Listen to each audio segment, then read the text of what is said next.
Cuando un director francés menospreció a María Félix en Cannes, su respuesta fue impresionante. El murmullo se apagó en exactamente 3 segundos. En la sala Lumière del Palais des Festivals, 2.400 personas dejaron de respirar al mismo tiempo. Mayo de 1953, Cannes, la costa azul francesa bañada de sol y champán, y en el escenario más prestigioso del cine mundial, un director francés acababa de pronunciar las palabras que destruirían su propia carrera. Dijo que María Félix era una cara bonita sin talento. Lo dijo en francés, con micrófono abierto, frente a la prensa internacional, frente a los estudios más poderosos de Europa, frente a 47 cámaras que grababan cada gesto para los noticieros del mundo entero. Lo que ese hombre no sabía, lo que nadie en esa sala podía imaginar, es que María Félix había escuchado cada palabra. Estaba detrás de una cortina de terciopelo rojo, a menos de 6 metros del escenario, con su vestido negro de Balenciaga, sus aretes de esmeraldas que habían pertenecido a una duquesa rusa, y esos ojos que habían hecho temblar a presidentes, a millonarios, a los hombres más poderosos de 2 continentes. Lo que sucedió en los siguientes 12 minutos se convertiría en la noche más legendaria en la historia del Festival de Cannes. Una historia que la prensa francesa intentó minimizar, que los estudios parisinos quisieron enterrar, pero que los testigos jamás olvidaron. Esta es esa historia. Por cierto, si creciste admirando a las grandes estrellas de la época de oro del cine mexicano, suscríbete a este canal para seguir escuchando historias como esta. Historias que merecen ser contadas una y otra vez. Para entender lo que pasó aquella noche de mayo, hay que retroceder 8 meses. Septiembre de 1952. Paris, Francia. María Félix llevaba casi 2 años viviendo en Europa. Había dejado México no por fracaso sino por conquista. Hollywood la había buscado varias veces, le habían ofrecido contratos millonarios, papeles junto a las estrellas más grandes del cine norteamericano. Pero Hollywood quería convertirla en la latina exótica de turno, la mujer con acento que hace de sirvienta, de amante oscura, de criminal seductora. María dijo que no. Le dijo que no a Hollywood como le había dicho que no a tantos hombres poderosos que pensaron que podían comprarla. Si voy a actuar en Europa, dijo en una entrevista de la época, será como lo que soy. Una reina. No como lo que ellos quieren que sea. Una decoración. Europa la recibió de otra manera. España la adoró. Italia la veneró. Francia la descubrió con una mezcla de fascinación y desconfianza. Los franceses admiraban su belleza, eso era innegable. Cuando María caminaba por los Campos Elíseos, la gente se detenía. Los fotógrafos la perseguían. Las revistas la ponían en portada. Pero el cine francés era otra cosa. El cine francés se consideraba a sí mismo el más intelectual del mundo, el más artístico, el más sofisticado. Los directores franceses miraban con desdén al cine latinoamericano. Lo consideraban melodrama barato, lágrimas fáciles, historias para campesinos. Y María Félix, por más hermosa que fuera, venía de ese mundo. En septiembre de 1952, María recibió una invitación que cambiaría todo. Jean Renoir, el gran maestro del cine francés, hijo del pintor impresionista Pierre-Auguste Renoir, quería reunirse con ella. Renoir estaba preparando una película ambiciosa llamada French Cancan, una celebración del Moulin Rouge, de París, del espectáculo. Necesitaba una actriz que encarnara la pasión, el fuego, la belleza salvaje. Había visto películas de María en proyecciones privadas. Enamorada, La mujer sin alma, Doña Bárbara. Quedó fascinado. Esta mujer no actúa, le dijo a su productor. Esta mujer es fuego en la pantalla. Nunca he visto algo así. La reunión fue en el departamento de Renoir en Montmartre. María llegó puntual, algo inusual en ella. Vestía un traje sastre gris perla, sombrero pequeño, guantes blancos. Renoir la esperaba con vino tinto y queso. Era un hombre grande, cálido, con ojos que habían visto todo el arte del siglo XX desde la cuna. Señora Félix, dijo en un español sorprendentemente decente. Es un honor. El honor es mío, respondió María en francés perfecto. Porque María hablaba francés con fluidez, algo que muchos en la industria francesa no sabían. Lo había aprendido de niña, leyendo novelas. Lo había perfeccionado en París con tutores privados. Lo hablaba con un acento que los franceses describían como encantador, como si el español le pusiera música al idioma. Renoir le explicó el proyecto. French Can-Can. La historia de un empresario que crea el Moulin Rouge. María interpretaría a la Bella Besse, una actriz española apasionada y volcánica. Es un papel que escribí pensando en usted, confesó Renoir. Nadie más puede hacerlo. María leyó el guión esa misma noche. A las 2 de la mañana llamó a Renoir. Lo haré, dijo, pero con una condición. Die game. Que nadie me dirija excepto usted. Si otro director interviene, me voy. Renoir rió. Señora Félix, nadie dirige mis películas excepto yo. Trato hecho. La noticia de que María Félix protagonizaría una película francesa cayó como bomba en la industria cinematográfica de París. Para algunos era un evento extraordinario. La estrella más grande de Latinoamérica trabajando con el director más respetado de Francia. Pero para otros, era una afrenta. Y entre esos otros estaba Marcel Duvernet. Marcel Duvernet tenía 52 años en 1952. Era director de cine, crítico ocasional, miembro del comité de selección del Festival de Cannes, y según él mismo, el guardián de la pureza del cine francés. Había dirigido 14 películas, ninguna memorable, pero todas respetadas por la crítica parisina porque Duvernet sabía cómo funcionar dentro del sistema. Conocía a los críticos correctos, asistía a las fiestas correctas, decía las frases correctas en los momentos correctos. Era un hombre de poder social más que de talento artístico, y su poder venía de una sola cosa: la capacidad de destruir carreras con sus opiniones. Cuando Duvernet se enteró de que Renoir había contratado a María Félix, su reacción fue inmediata y brutal. Llamó a su amigo Pierre Lazareff, director del periódico François, el más leído de Francia. Pierre, esto es una vergüenza. Renoir ha perdido la cabeza. Contratar a una actriz mexicana para una película francesa. Una actriz de melodramas baratos. Es como poner tequila en un Chateau Lafite. Pierre, que conocía el temperamento de Duvernet y también conocía un buen titular cuando lo escuchaba, publicó las declaraciones al día siguiente. El artículo se titulaba El gran Renoir apuesta por México y el subtítulo decía Duvernet cuestiona la elección de una actriz latinoamericana para el papel principal de French Can-Can. Las palabras de Duvernet eran veneno destilado. Con todo respeto por el maestro Renoir, el cine francés tiene actrices extraordinarias. Simone Signoret, Danielle Darieuse, Michelle Morgan. Mujeres que entienden la sutileza, la profundidad, la complejidad del arte cinematográfico europeo. Contratar a una actriz cuya mayor contribución al cine ha sido lucir hermosa en películas donde grita y llora no es una decisión artística. Es un capricho. María Félix es una cara espectacular, lo admito. Pero el cine francés necesita más que caras bonitas. Necesita almas. La declaración llegó a María a través de Lupita, su asistente de toda la vida. María estaba en su suite del Hotel George V, preparándose para una cena. Lupita entró con el periódico, la cara pálida. Doña María, debería leer esto. María leyó el artículo completo sin cambiar de expresión. Su rostro era una máscara perfecta. Solo sus ojos se movían, línea por línea, absorbiendo cada palabra.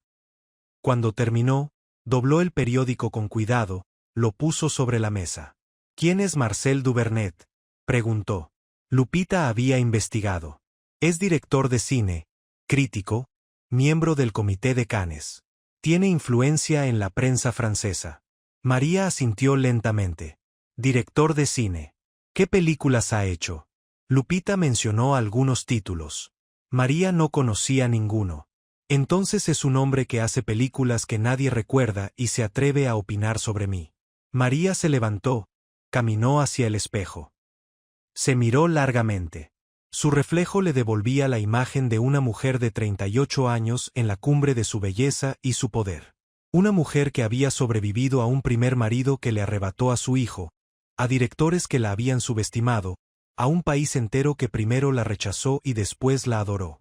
Lupita, dijo finalmente. No vamos a responder. ¿No? No. Que hable. Que diga lo que quiera. Yo voy a hacer la película.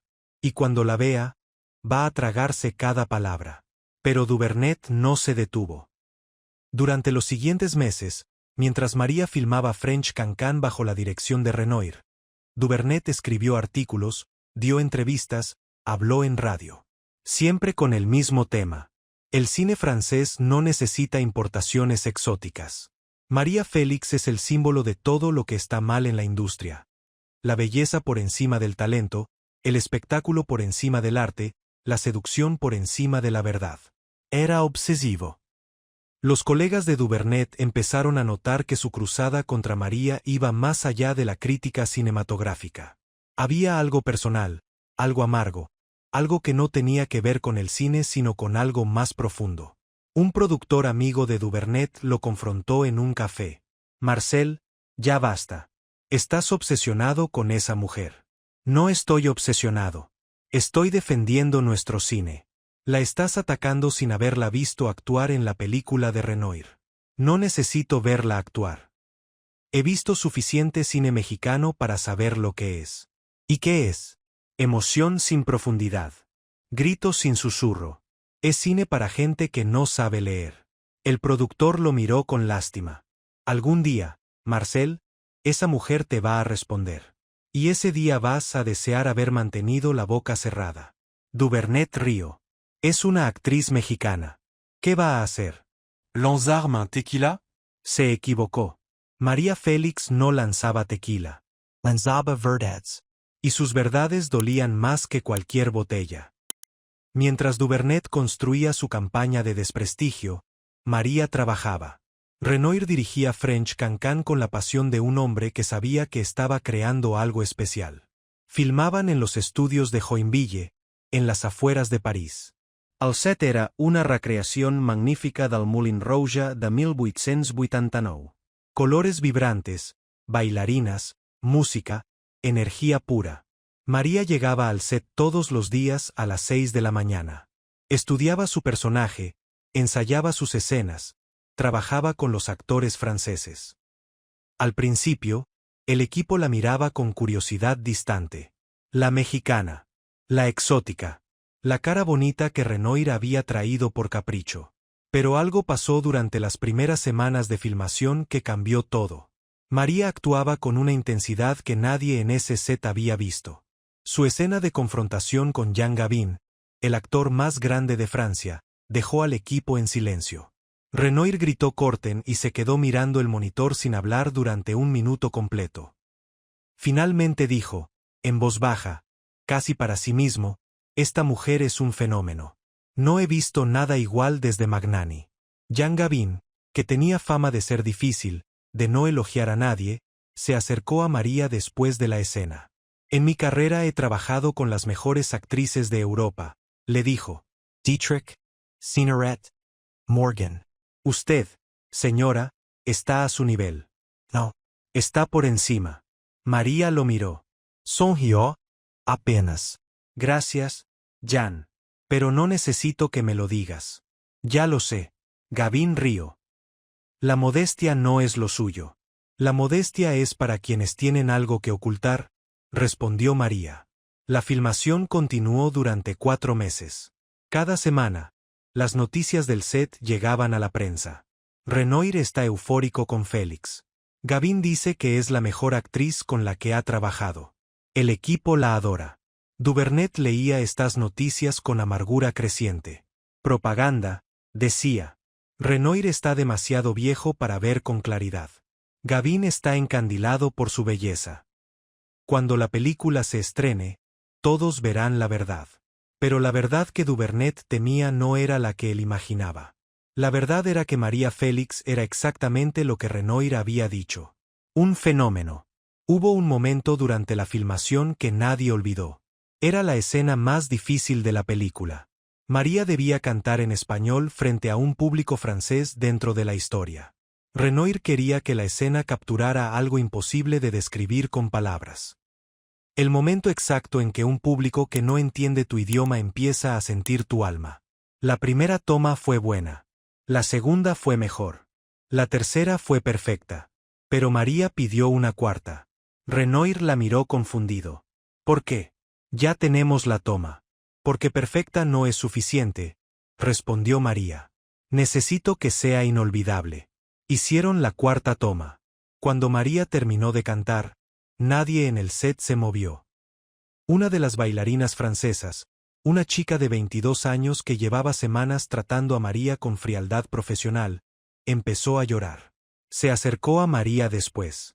No entendí una sola palabra de lo que cantó, dijo, pero sentí todo. María le puso una mano en la mejilla.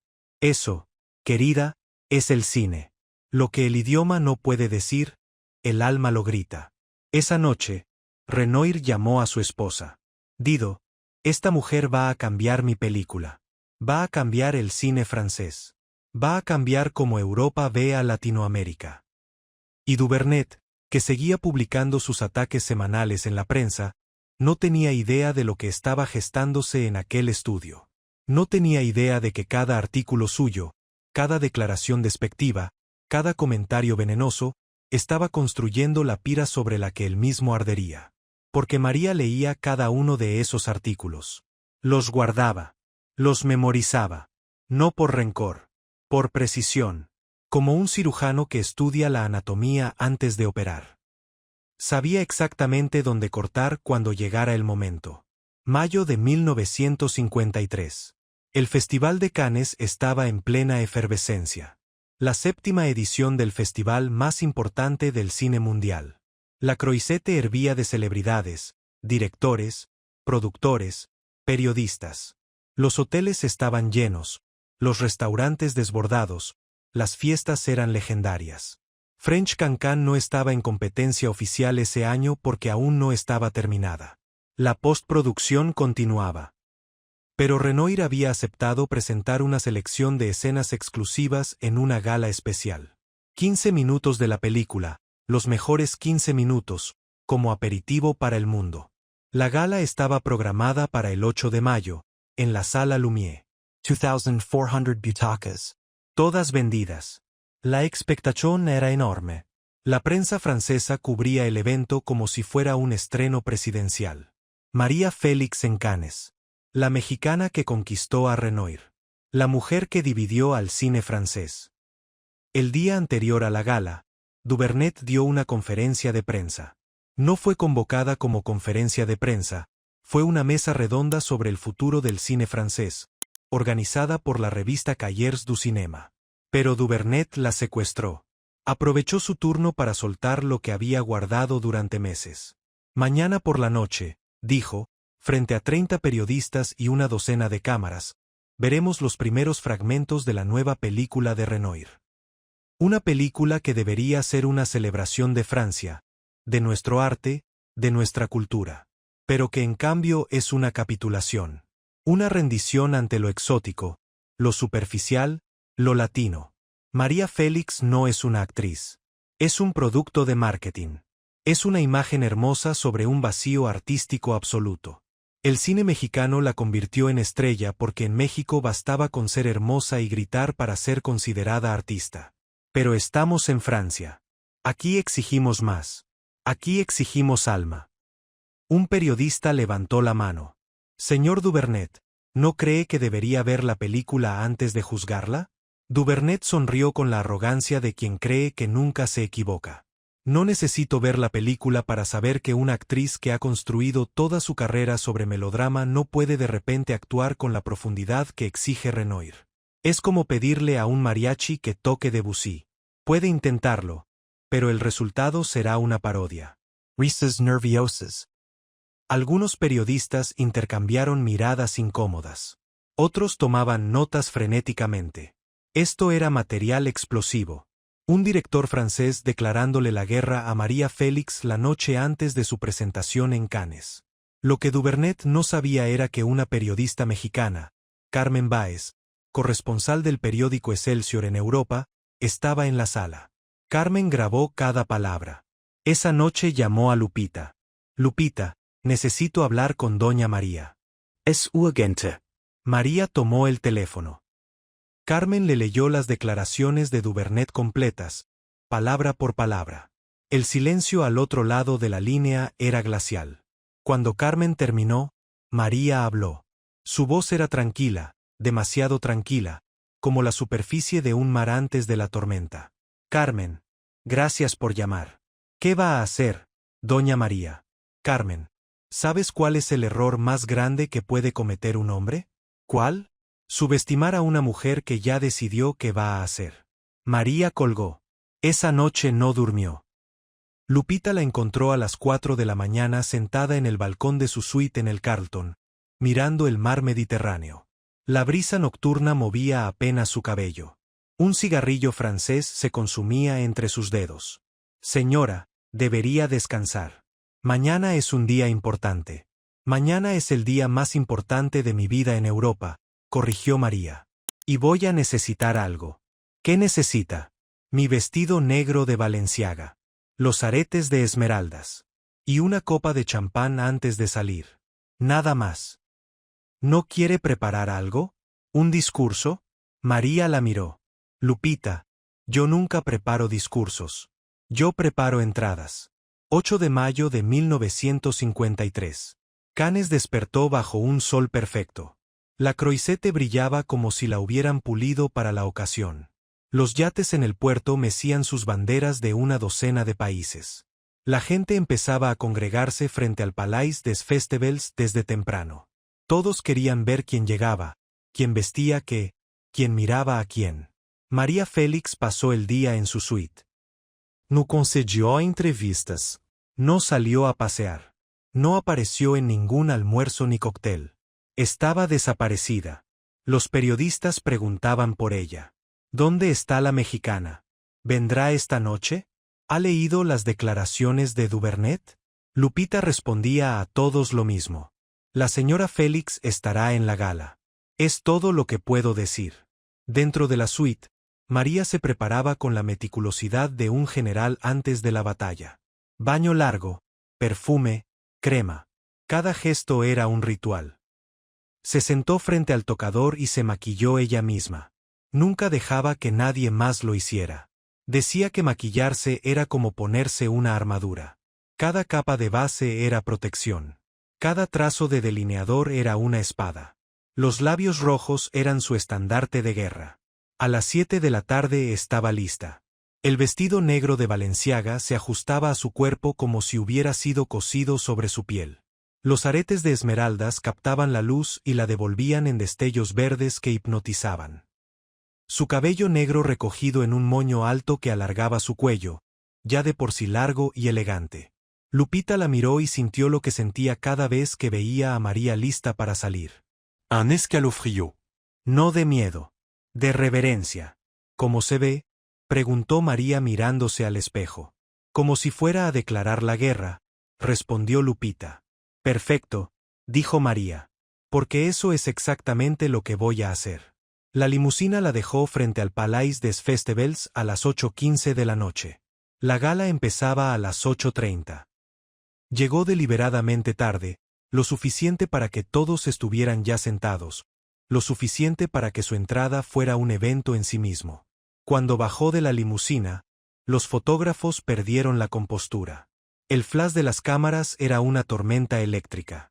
María caminó por la alfombra roja con esa manera suya de caminar que hacía que todo el mundo dejara de moverse. Cada paso era una declaración. No caminaba, desfilaba. No avanzaba, conqui. Estaba terreno. Una periodista francesa que cubría el evento para Paris Match escribió después: he visto a muchas mujeres hermosas en Cannes.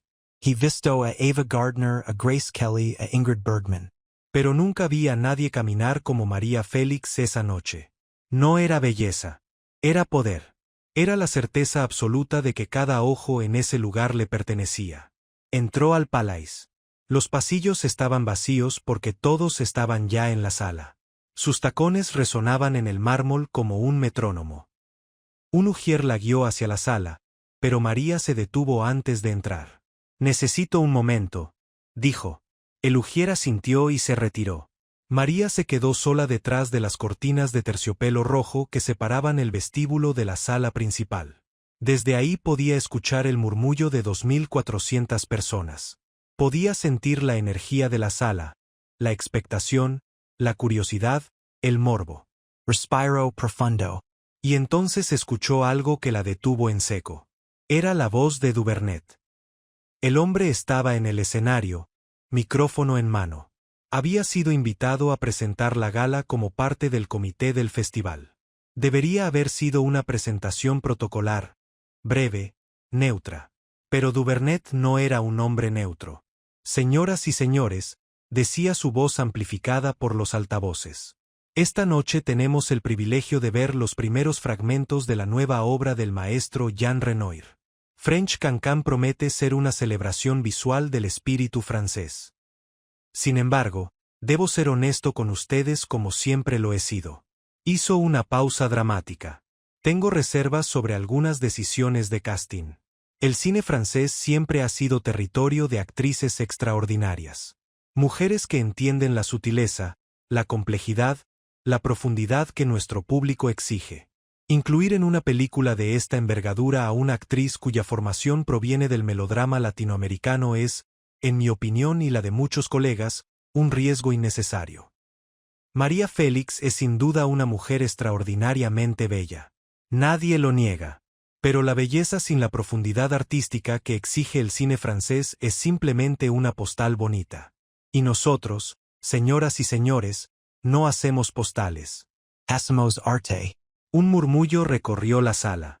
Algunos aplaudieron tímidamente, los amigos de Duvernet, los que compartían su visión elitista. Otros permanecieron en silencio incómodo. Renoir, sentado en primera fila, apretó los puños. A su lado, Jean Gabin murmuró entre dientes algo que no se podía repetir en público. Detrás de la cortina, María escuchó cada palabra. Sus manos se cerraron. Sus nudillos se pusieron blancos. Lupita, que estaba a su lado, la miró asustada. Señora, no tiene que entrar ahora. Podemos esperar. María la miró. Sus ojos eran fuego líquido. No, Lupita. Voy a entrar ahora mismo. Y entonces, sin aviso, sin que nadie la presentara, sin protocolo ni permiso, María Félix apartó la cortina de terciopelo rojo y caminó hacia el escenario. El efecto fue sísmico. 2400 personas giraron la cabeza al mismo tiempo. Duvernet, que seguía hablando, se detuvo a mitad de frase. Su boca quedó abierta. María subió los 3 escalones del escenario con la elegancia de alguien que había nacido para estar en escenarios. Cada paso resonaba en el silencio absoluto. Se detuvo junto a Duvernet. Lo miró de arriba abajo.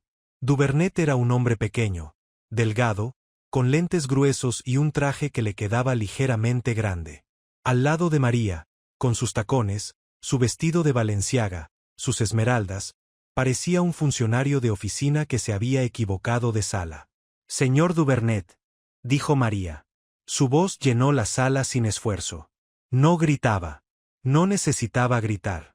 Tenía una voz que podía susurrar y que 2400 personas escucharan cada sílaba. Creo que estaba hablando de mí. El público contuvo la respiración. Duvernet intentó recuperar la compostura. Señorita Félix, esto es una presentación oficial del festival. No es el momento para... María levantó una mano. Un solo gesto. Duvernet se cayó como si le hubieran cortado la voz. «Ha tenido usted 8 meses para hablar de mí», dijo María. «En periódicos, en revistas, en radio, en conferencias de prensa. 8 meses diciendo que soy una cara bonita sin talento. 8 meses diciendo que el cine mexicano es melodrama barato. 8 meses insultando no solo a mí, sino a todo un país, a toda una industria, a millones de personas que aman el cine tanto como usted dice amarlo». El silencio era total. Ni una tos, ni un susurro, ni el crujir de una butaca. En el control técnico del Palais, los operadores se miraban entre sí. «¿Cortamos?», preguntó uno. El jefe de técnicos, un hombre que llevaba 20 años en Cannes, negó con la cabeza. «Esto no se corta. Esto es historia». María dio un paso hacia Duvernet. El hombre retrocedió instintivamente. Dice que soy una postal bonita, continuó María. Que mi cine es grito sin susurro. Que soy emoción sin profundidad. ¿Sabe cuál es su problema, señor Duvernet? Que usted confunde susurro con silencio, y confunde profundidad con aburrimiento. El público ahogó un grito colectivo. En la primera fila, Renoir tenía lágrimas en los ojos. No de tristeza, de algo parecido a la felicidad salvaje. Gabin sonreía como un lobo. Usted ha dirigido 14 películas, continuó María, y no pudo evitar investigar. 14 películas que la crítica francesa ha elogiado con la misma tibieza con que se elogia un plato correcto pero sin sabor. Películas que nadie recuerda, que nadie vuelve a ver, que no le quitan el sueño a nadie. Porque usted, señor Duvernet, hace cine con la cabeza. Y el cine que se hace solo con la cabeza es como un cuerpo sin corazón. Técnicamente funciona, pero está muerto. Duvernet intentó hablar. Esto es ridículo, empezó a decir, pero su voz era un hilo. No he terminado, dijo María. Y esas dos palabras cayeron sobre la sala como una sentencia. Nadie se atrevería a interrumpir a María Félix cuando decía no he terminado. Dice que el cine mexicano es melodrama barato. Déjeme contarle algo sobre el cine mexicano, señor Duvernet. El cine mexicano nació del hambre. No del hambre de arte. Del hambre real, de la pobreza real, de la revolución real.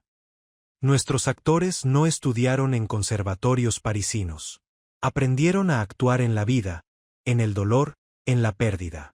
Cuando yo lloro en pantalla, no estoy imitando un sentimiento que leí en un libro de técnica actoral. Estoy llorando de verdad. Porque conozco el dolor de verdad.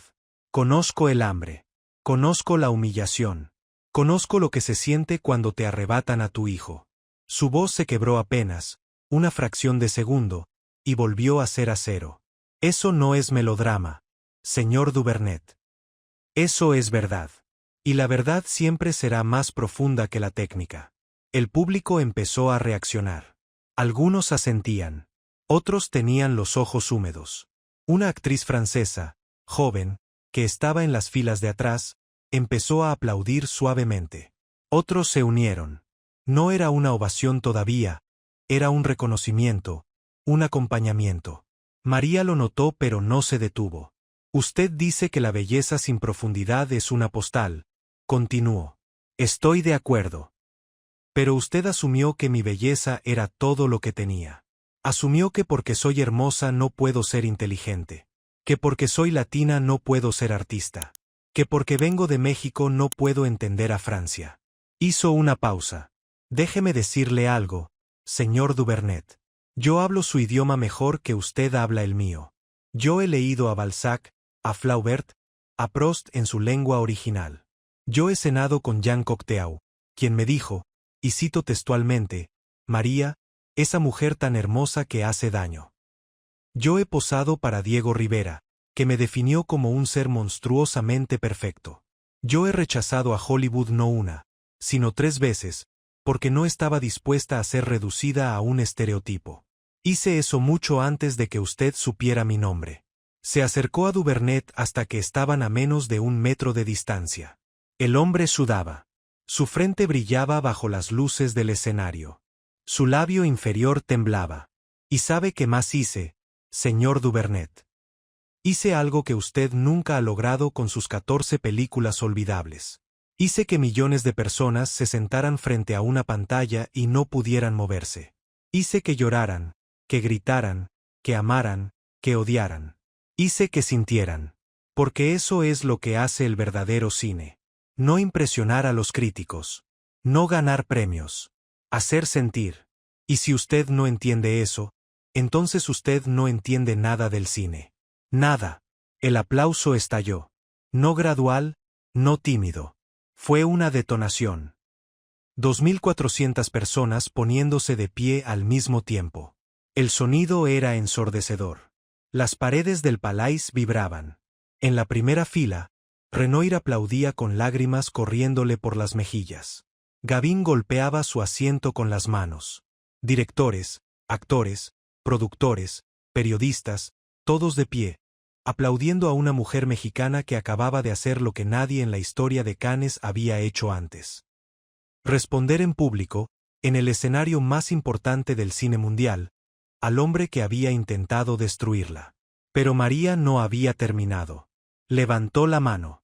El aplauso cesó tan rápido como había empezado. El poder que esta mujer tenía sobre una audiencia era sobrenatural. Se volvió hacia Duvernet por última vez. «Señor Duvernet», dijo, y su voz ahora era casi suave, casi compasiva. «Una última cosa. Cuando yo me retire de este mundo, van a hablar de mí durante generaciones. Harán películas sobre mi vida. Escribirán libros. Mis fotografías estarán en museos. Mi nombre será sinónimo de fuerza, de belleza, de una mujer que nunca se arrodilló ante nadie». Hizo una pausa. «Pero cuando usted se retire, señor Duvernet, y espero que sea pronto, nadie recordará su nombre. Nadie recordará sus películas.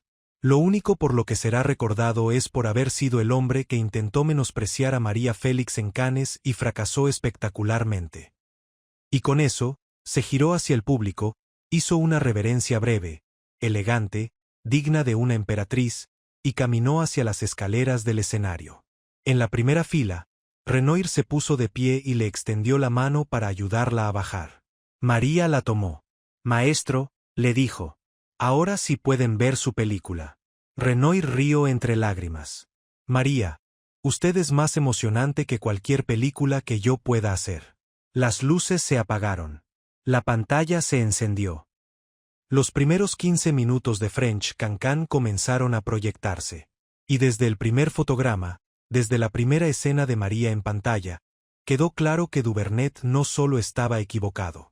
Estaba ciego. Duvernet se quedó en el escenario durante unos segundos después de que María bajó. No se movió. No habló. Parecía un hombre al que le hubieran arrancado el esqueleto. Finalmente, alguien del equipo técnico lo guió suavemente hacia los bastidores. «Señor Duvernet, por aquí». Duvernet caminó como un sonambulo. En los bastidores, un asistente le ofreció agua. No la tomó. Se sentó en una silla plegable y se quedó mirando la pared. Un colga se le acercó. «Marcel, ¿está bien?» Duvernet lo miró. Sus ojos estaban vacíos. Me destruyó susurró. Frente a todo el mundo. Me destruyó. Tú la provocaste, Marcel. Durante 8 meses la provocaste. ¿Qué esperabas? No esperaba esto. Nadie esperaba esto. Mientras tanto, en la sala, los 15 minutos de French Cancan generaban reacciones extraordinarias. María en pantalla era una fuerza de la naturaleza. Su escena con Gavin, donde su personaje confronta al empresario con una mezcla de furia y vulnerabilidad, arrancó aplausos espontáneos del público. Cuando terminó la proyección, la ovación fue de pie y duró 7 minutos. Renoir subió al escenario. Su discurso fue breve. «Solo quiero decir una cosa. He trabajado con las mejores actrices del mundo durante 40 años. Ninguna me ha dado lo que María Félix me ha dado en esta película. Ninguna. Gracias, María. Gracias por existir». María, desde su butaca, asintió con la cabeza. Sus ojos brillaban. Al lado de ella, Lupita lloraba en silencio. Los días siguientes fueron un terremoto. La prensa europea no hablaba de otra cosa. Los titulares eran demoledores para Duvernet y triunfales para María. María Félix humilia a crítico francés en Cannes, publicó Le Monde. La mexicana que conquistó la sala Lumière sin necesitar una película, escribió Le Figaro. Duvernet, el hombre que despertó a la doña, ironizó Paris Match. La cobertura internacional fue masiva. En México, la noticia llegó como un huracán de orgullo nacional. Los periódicos mexicanos dedicaron portadas enteras. Nuestra María defiende a México en Cannes. La doña pone en su lugar a director francés. México está orgulloso de María Félix. Si en este momento estás recordando aquellos tiempos en que México entero se detenía para hablar de sus estrellas, de esas figuras que nos representaban con dignidad y fuego ante el mundo, dale like a este video porque estas historias no pueden olvidarse. Las cartas de apoyo empezaron a llegar al hotel de María en Cannes. Llegaban de México, de España, de Argentina, de Colombia, de Venezuela. Mujeres que le escribían para decirle gracias. Gracias por no callarse. Gracias por defendernos. Gracias por mostrarles que las latinas no somos lo que ellos creen que somos. María leía algunas. Lupita le leía otras. Una carta en particular la conmovió profundamente. Era de una actriz joven mexicana que estaba empezando su carrera. Doña María, escribía, yo quería rendirme. Quería dejar la actuación porque me dijeron que las mexicanas no podemos competir con las europeas, que nuestro cine no vale, que nuestra forma de actuar es inferior. Pero usted demostró que eso es mentira. Usted demostró que podemos pararnos frente al mundo y decir aquí estoy, y que tiemble quien se atreva a menospreciarnos. María guardó esa carta en su bolso. La llevó consigo durante años. Pero la historia de Duvernet apenas comenzaba su declive. En las semanas posteriores al incidente de Cannes, la comunidad cinematográfica francesa le dio la espalda. No fue inmediato.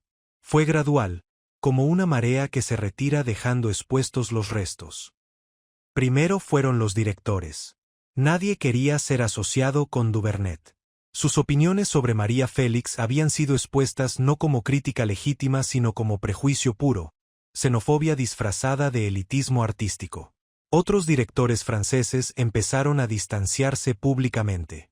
Yo no comparto las opiniones de Duvernet sobre el cine latinoamericano, declaró René Clement. El cine mexicano tiene obras maestras que muchos de nosotros deberíamos estudiar con humildad. Jack Becker fue más directo. Duvernay habló como un ignorante. María Félix tiene más talento en una mirada que Duvernet en toda su filmografía. Luego fueron los productores. Los proyectos de Duvernet empezaron a cancelarse uno por uno. Su siguiente película, que estaba en preproducción, perdió financiamiento. Los productores no querían su nombre asociado al suyo. No es personal, Marcel, le dijeron. Es que tu nombre ahora es tóxico. Después fue la prensa. Los mismos críticos que habían tolerado las declaraciones de Duvernet durante meses ahora lo abandonaban. Era fácil estar de acuerdo con él cuando atacaba a una actriz extranjera. Pero ahora que María había respondido, ahora que el público había elegido bando, la prensa se reacomodó como siempre se reacomoda. Del lado del ganador. Finalmente fue el Festival de Cannes. En junio de 1953, un mes después del incidente, el comité de selección del festival se reunió a puertas cerradas. La conclusión fue unánime. Marcel Duvernet fue removido del comité. La razón oficial fue reestructuración organizativa. La razón real la sabía todo el mundo.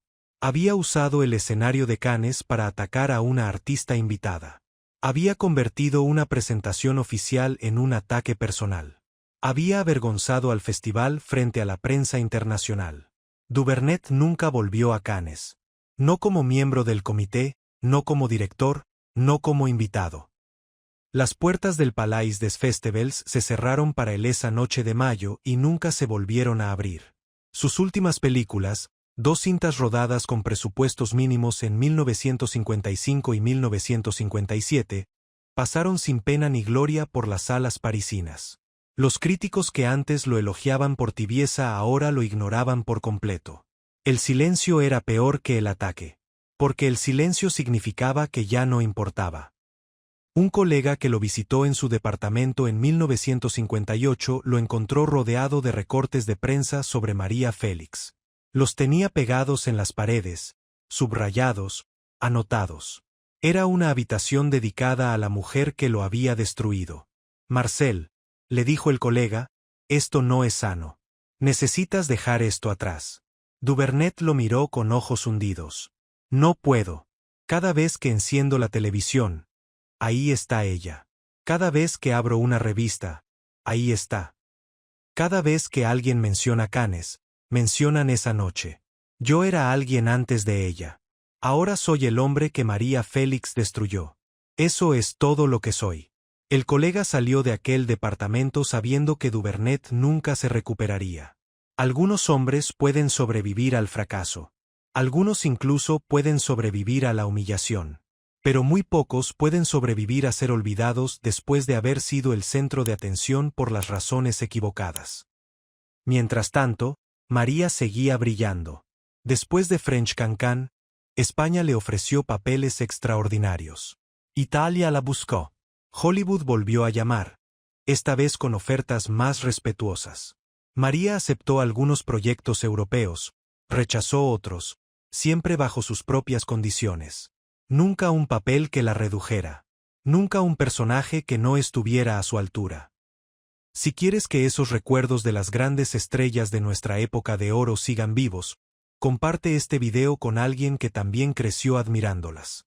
Porque cada vez que compartimos estas historias, les damos otra vida.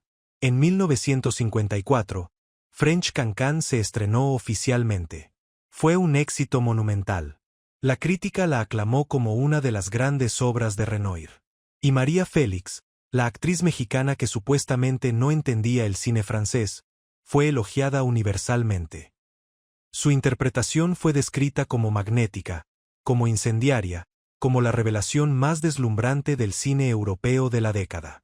Cannes la invitó como estrella de honor al festival del año siguiente. María aceptó.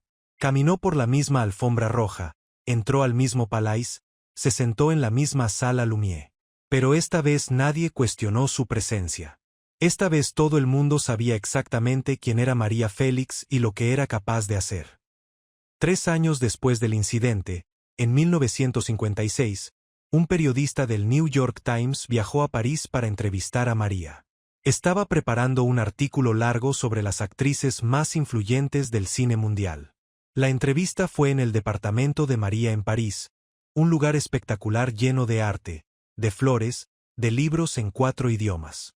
El periodista, Robert Sterling, era un hombre experimentado que había entrevistado a Marilyn Monroe, a Audrey Hepburn, a Sophia Loren.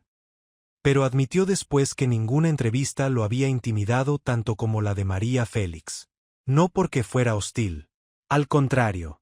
Era encantadora, divertida, brillante. Pero había algo en sus ojos, una intensidad que te hacía sentir que podía ver exactamente quién eras, y que no le impresionaba lo que veía.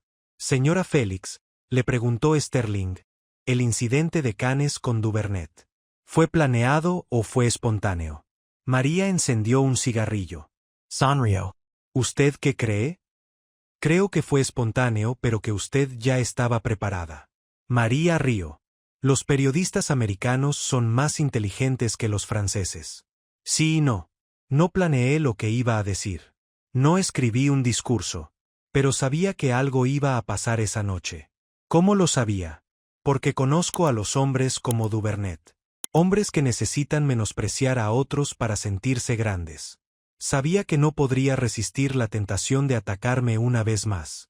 Y sabía que esta vez yo estaría ahí para responder. Sterling preguntó si se arrepentía de algo. De algo que dijo, de la forma en que lo dijo. María lo pensó un momento. Me arrepiento de... Una sola cosa. ¿De qué? De no haberlo hecho antes. De haber esperado 8 meses callada mientras ese hombre me insultaba. Debí haber respondido desde el primer artículo. Pero estaba ocupada haciendo lo que él nunca pudo hacer. Estaba haciendo cine. Sterling le preguntó sobre el cine mexicano, sobre cómo se sentía que lo llamaran melodrama barato. María se inclinó hacia adelante. El cine mexicano le dio al mundo algo que ningún otro cine ha dado. Le dio emoción verdadera. No emoción calculada, no emoción de laboratorio. Emotion real. Cuando Pedro Infante cantaba en una película, millones de personas lloraban. No porque la música fuera técnicamente perfecta, sino porque venía del alma. Cuando Dolores del Río actuaba, el mundo se enamoraba.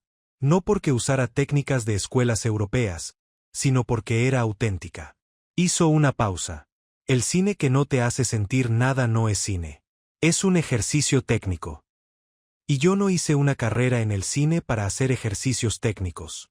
La hice para conmover al mundo. Sterling publicó la entrevista. Fue portada del suplemento cultural del New York Times. El titular era simple. María Félix, la mujer que hizo temblar a Cannes. La entrevista se reprodujo en 23 países. Fue traducida al francés, al italiano, al portugués, al alemán. En México, la leyeron como si fuera un evangelio. Las palabras de María sobre el cine mexicano se convirtieron en citas que se repetían en escuelas de cine, en tertulias, en conversaciones de sobremesa. El cine que no te hace sentir nada no es cine se convirtió en una frase que generaciones de cineastas mexicanos citarían como su credo.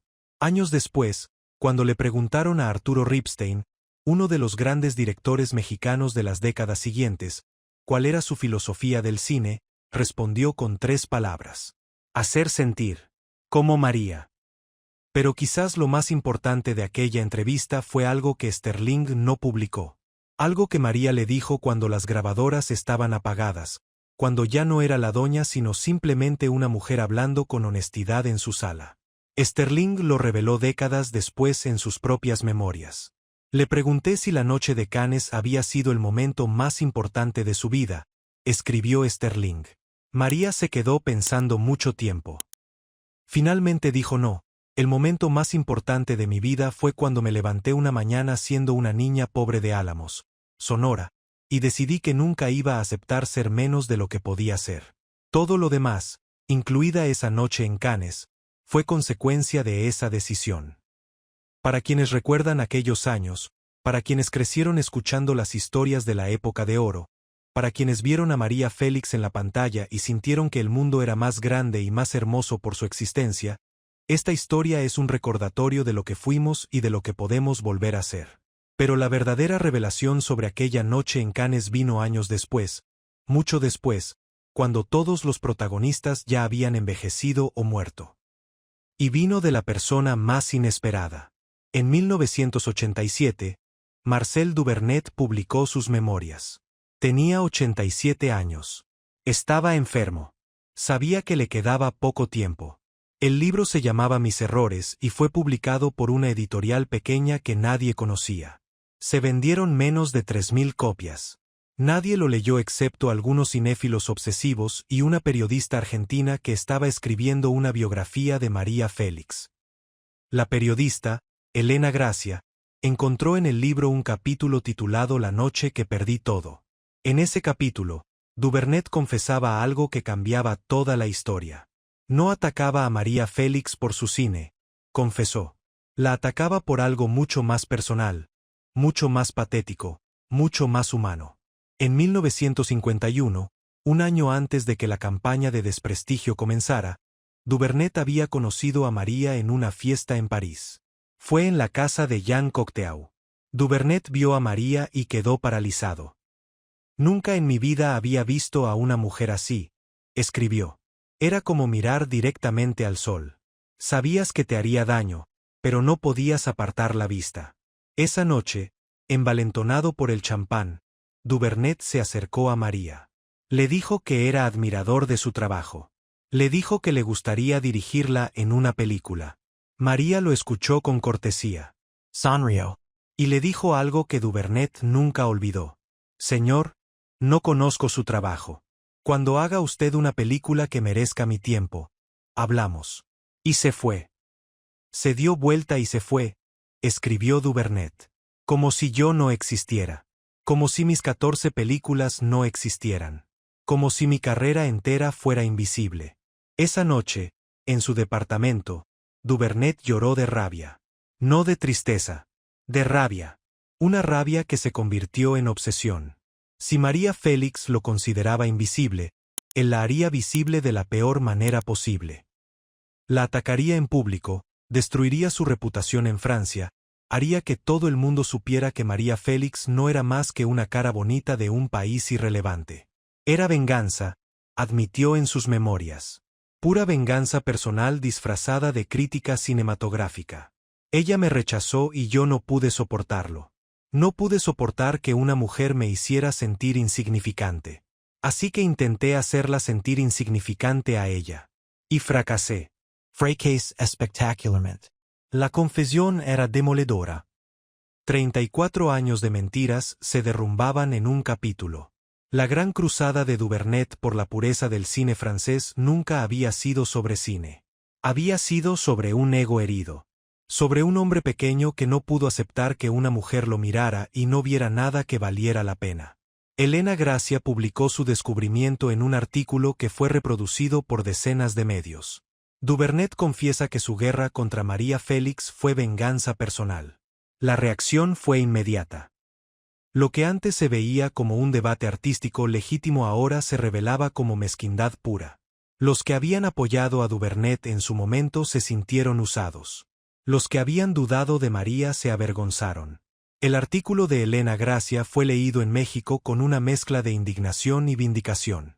Un programa de radio dedicó una hora completa a discutir el tema.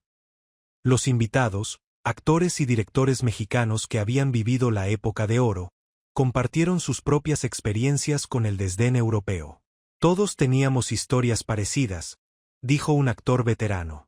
Íbamos a festivales europeos y nos trataban como curiosidades exóticas. Bonitos pero primitivos. María fue la primera en decirles que no. La primera en pararse y decirles a la cara que nuestro cine valía tanto como el suyo. Y pagó un precio por ello, pero también abrió una puerta que nunca se volvió a cerrar.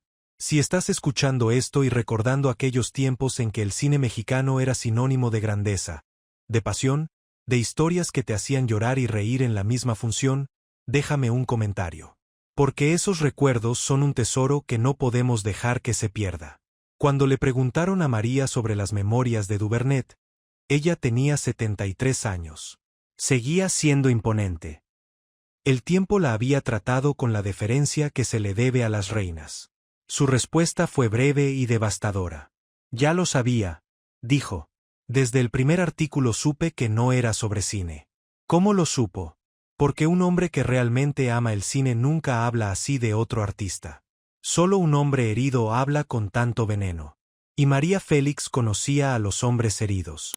Los había visto toda su vida. Hombres que la deseaban y que, al no poder tenerla, la odiaban. Hombres que confundían el rechazo con una declaración de guerra.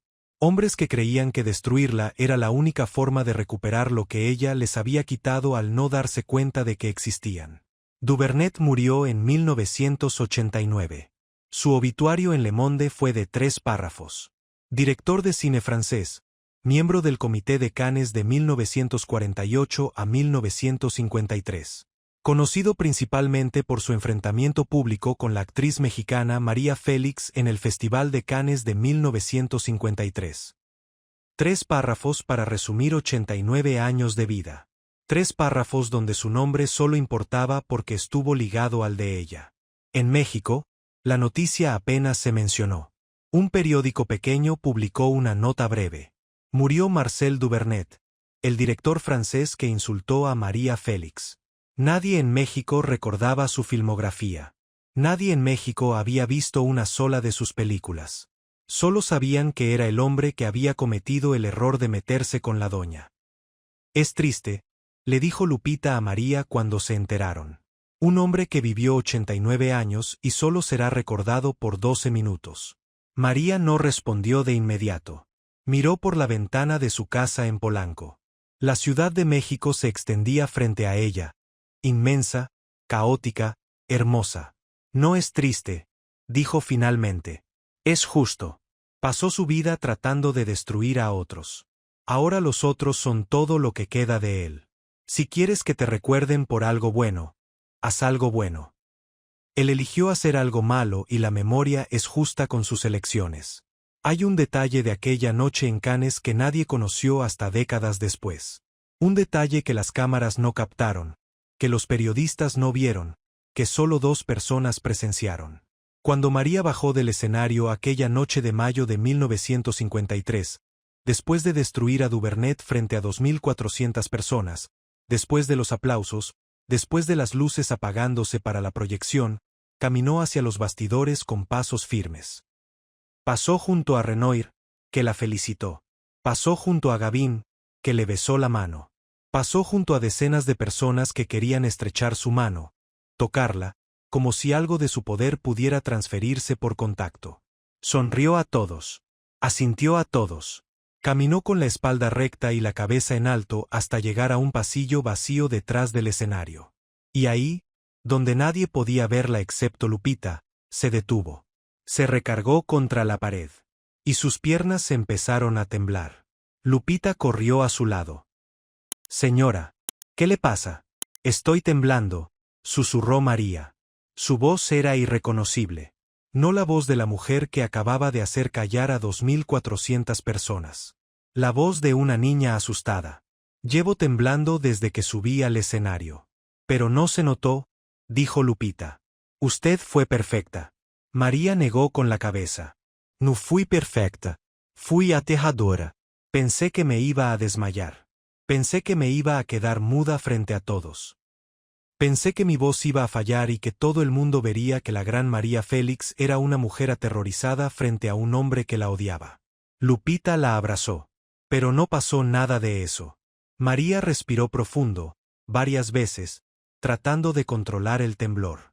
¿Sabes qué es lo más difícil de ser María Félix, Lupita? No ser fuerte. Lo más difícil es que todos esperan que seas fuerte siempre. Cada minuto. Cada día. No puedes tener miedo. No puedes dudar. No puedes llorar. Porque si María Félix llora, el mundo se desmorona. Pero yo lloro, Lupita. Lloro cuando nadie me ve. Tengo miedo cuando nadie me ve. Dudo de mí misma cada mañana cuando me miro al espejo. Lupita la miraba con los ojos llenos de lágrimas.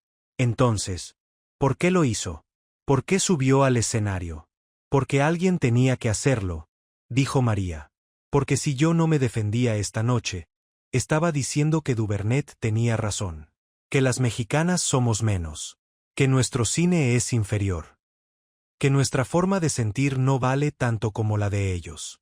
Y eso es mentira. Eso es la mentira más grande que existe. No subí por mí, Lupita. Subí por todas las actrices mexicanas que vendrán después de mí. Subí para que ningún hombre, francés o de cualquier nacionalidad, pueda decirles que no son suficientes. Se limpió los ojos con cuidado, enderezó su espalda, revisó su maquillaje en un espejo de mano. Cuando salió al pasillo, 30 segundos después, era otra vez María Félix. Impeccable. Indestructible. Inquebrantable. Nadie habría adivinado que 30 segundos antes estaba temblando contra una pared. Porque eso hacían las leyendas. Temblaban en privado y reinaban en público. María Félix vivió 49 años más después de aquella noche en Cannes. Murió el 8 de abril de 2002, el día de su cumpleaños, a los 88 años. Su funeral fue un evento nacional. Miles de personas, cámaras de todo el mundo, homenajes en el Palacio de Bellas Artes.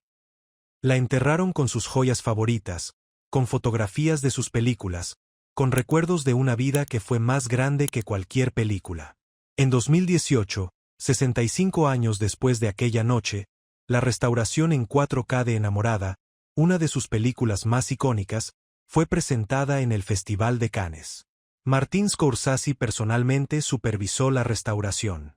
Es una de las grandes películas del siglo XX, dijo Scorsese a la prensa. Y María Félix es una de las grandes actrices de la historia del cine. Punto.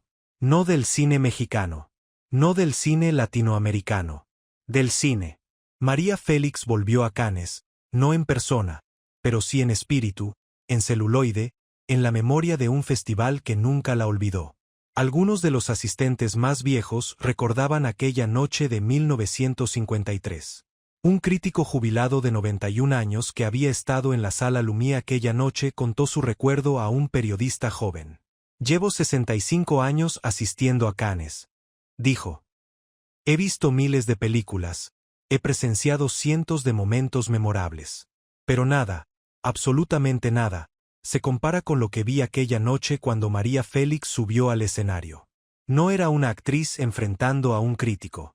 Era la dignidad de enfrentando al desprecio. Y la dignidad ganó. Siempre gana, aunque a veces tarde un poco más». La directora del festival ese año dijo algo que resonó en toda la sala. María Félix no solo fue una actriz extraordinaria. Fue una mujer que le enseñó al mundo del cine que el talento no tiene nacionalidad, que la fuerza no tiene género, y que la dignidad no se negocia. Cannes se enorgullece de haber sido escenario de una de las noches más memorables de su historia. La noche en que una mujer mexicana le recordó al mundo entero lo que significa ser una leyenda.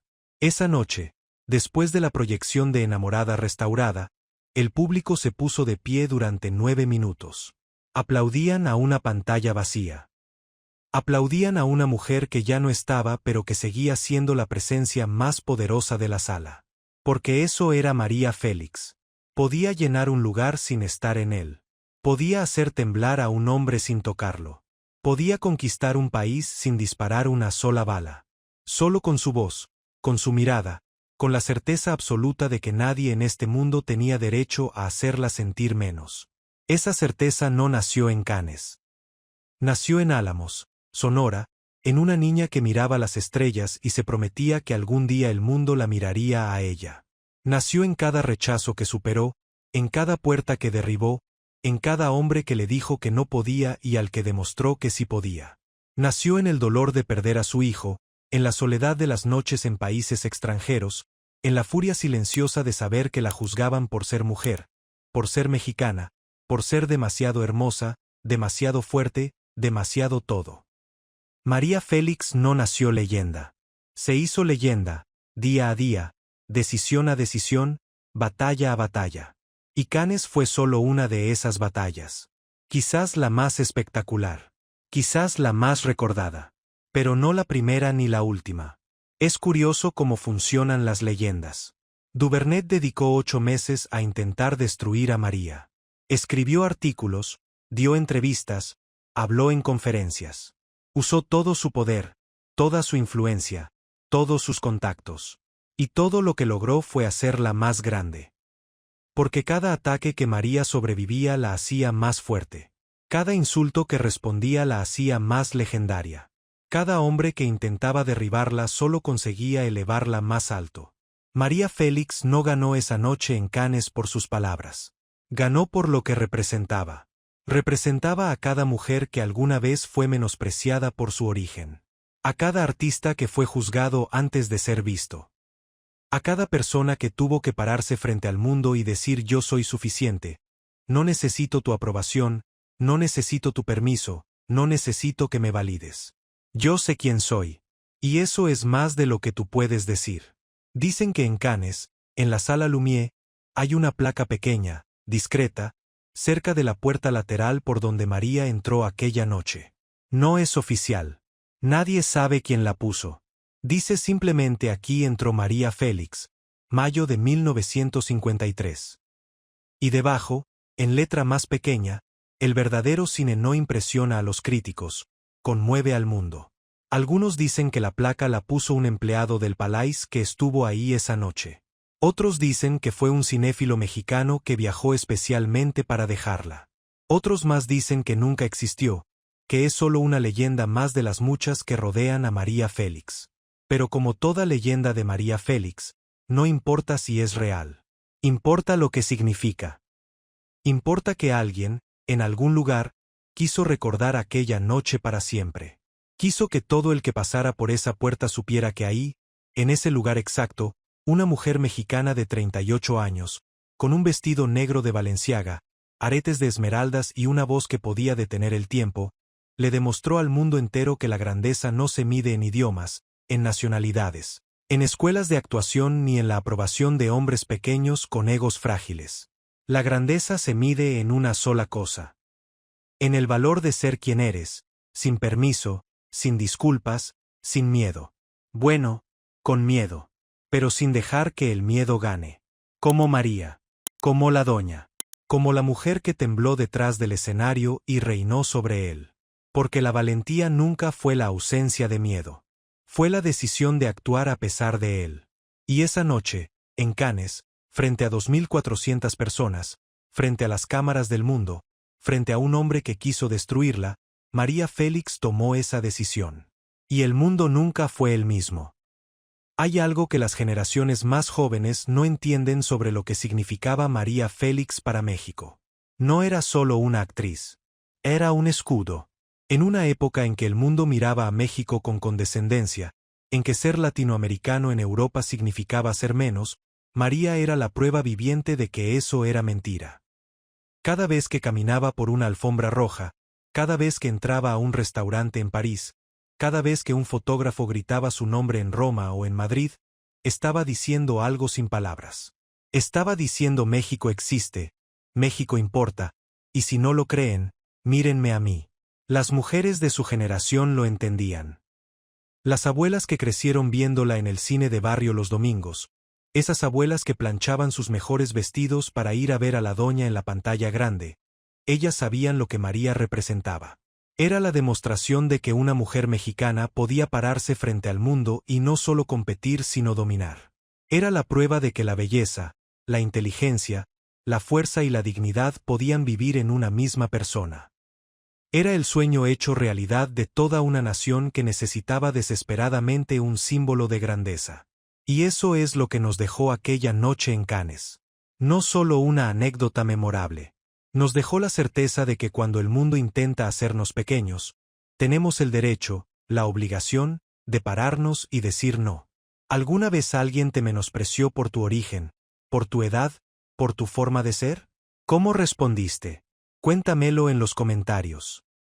Y si esta historia te hizo recordar a esas mujeres fuertes que admiraste toda tu vida, esas actrices que nos hacían sentir orgullosos de ser mexicanos, suscríbete a este canal. Porque historias como la de María Félix merecen vivir para siempre. Las leyendas no mueren. Solo esperan ser contadas una vez más.